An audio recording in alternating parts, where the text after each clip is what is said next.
Alrighty, it's time for a fan favorite theme. Let's talk about Transformers. Specifically today, we're going to talk about some Decepticons.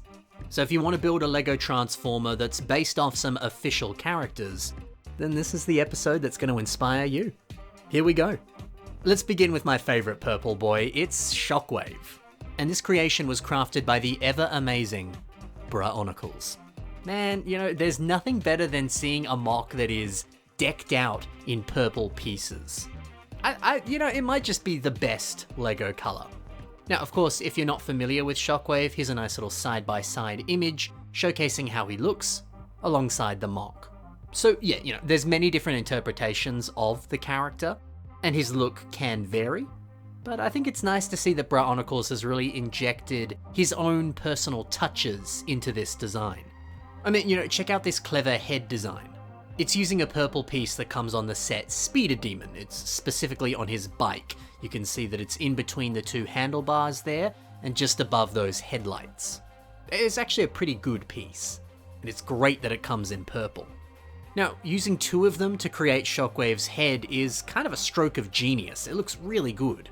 But yeah, normally his head doesn't have those wings protruding outwards like that. His head is a little more box-shaped. But, Braonicles is letting the purple pieces that he has kind of just inform what he's building. And I dig that. He doesn't need to go online and order a bunch of pieces in purple and, spend heaps of money doing so, just so that he can create this exact right look that copies the source material perfectly. No, he's just using the pieces that he has, and he's doing so in some clever ways. And then the end result is so much more unique and fun. I think that's just a really good approach to building a mock. Perhaps you could do the same. I mean, how good does it look? Also, I quite enjoy the torso and the shoulder armor. They're using a bit of a unique purple piece. These elements come on this lovely Space Police set. They've got some sort of flame stickers on them here in this image. But yeah, they form the sort of front of this vehicle. Yeah, the grille texture that's on the side of these parts, doesn't that look so nice?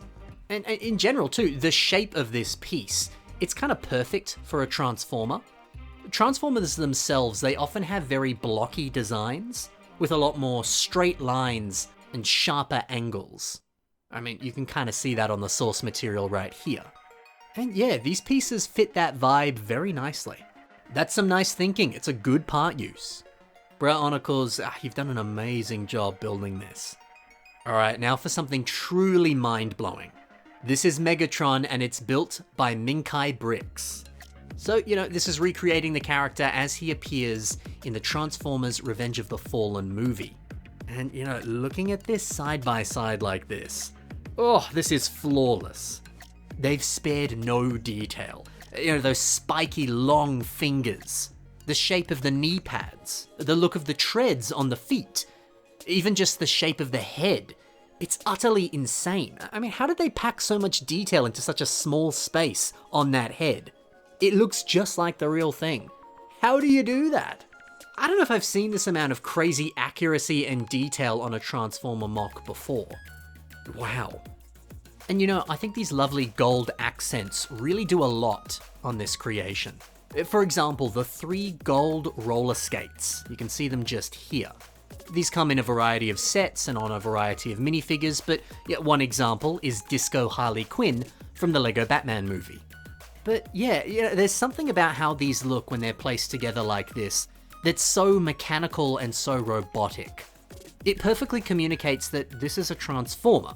This gold section is some sort of leftover detail from their vehicle mode. And that's now poking through in the robot mode. It really is the little stuff, isn't it? Well, I say that, but some of the big stuff, like the spikes all over his body, that looks so good. I just can't get over the shaping on this guy. So many slopes and arches and curved slopes and spikes and even some ingot pieces. You got a whole variety of beautiful system parts here that perfectly replicates the look of him. Just look at that layered armor. Oh my gosh, I could talk about this all episode. This is amazing. But I suppose we better move on to the next mock. Otherwise we'll be here all day. Over to Mr. Transformer himself, this is Mr. R03, and here is their take on Slipstream. So this is another character that has had many different interpretations. I mean, most Transformers have had many interpretations, right? So, depending on which one you're familiar with, there might be some subtle alterations. But the basic idea is the same. They transform into a fighter jet, they look pretty cool, they got a great color scheme. But yeah, Mr. R03 has taken it upon themselves to make their own interpretation of the character, and yeah, I appreciate that.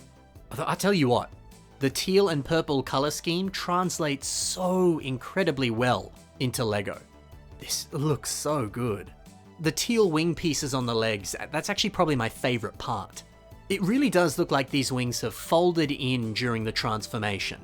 And you can just see it, right? When she turns back into a fighter jet, those teal pieces are going to pop right out and help form part of the wing or some of the fins on the back of the plane or something like that. It's going to look dope.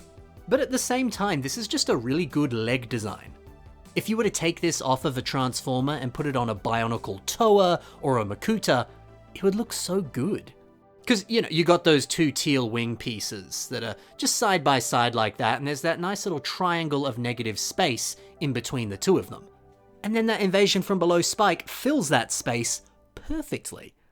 The shaping between those three pieces is immaculate. This right here is an amazing leg design. If you need one for your current Bionicle creation, maybe you could do something similar. And check out the shoulder design as well.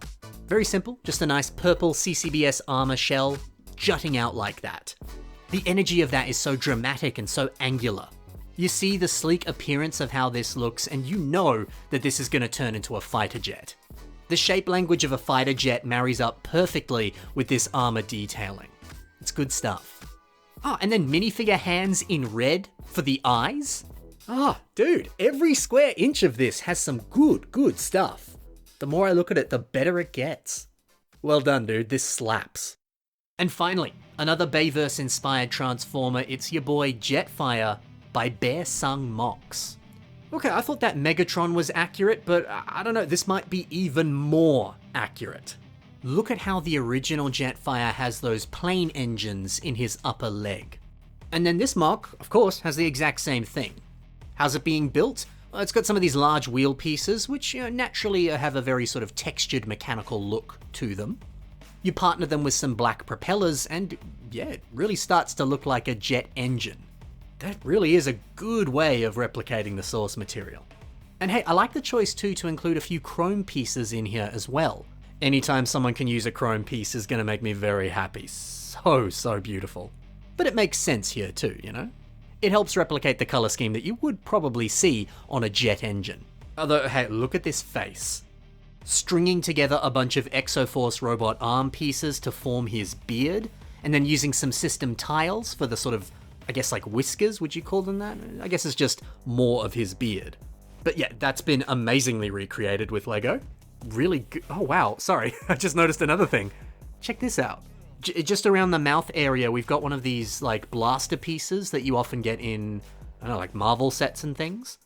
The texture of that piece, it actually matches the wrinkles on his face very well. The mechanical wrinkles that he's got. Hey, maybe you got to pick up a couple of these minifigure blasters. Bayverse Transformers from the Michael Bay Transformer movies, they are very textured, very mechanical, and very greebled. So pieces like this are going to be a great way to replicate that. That's a good part use right there. It's also nice to see some stickers up top here. That really helps to sell the idea that this can transform, even though this actually doesn't transform, unfortunately. But it gives the sense that it could, Yeah, man, this design is so striking and so impressive. The sheer size of it, the accuracy, wow.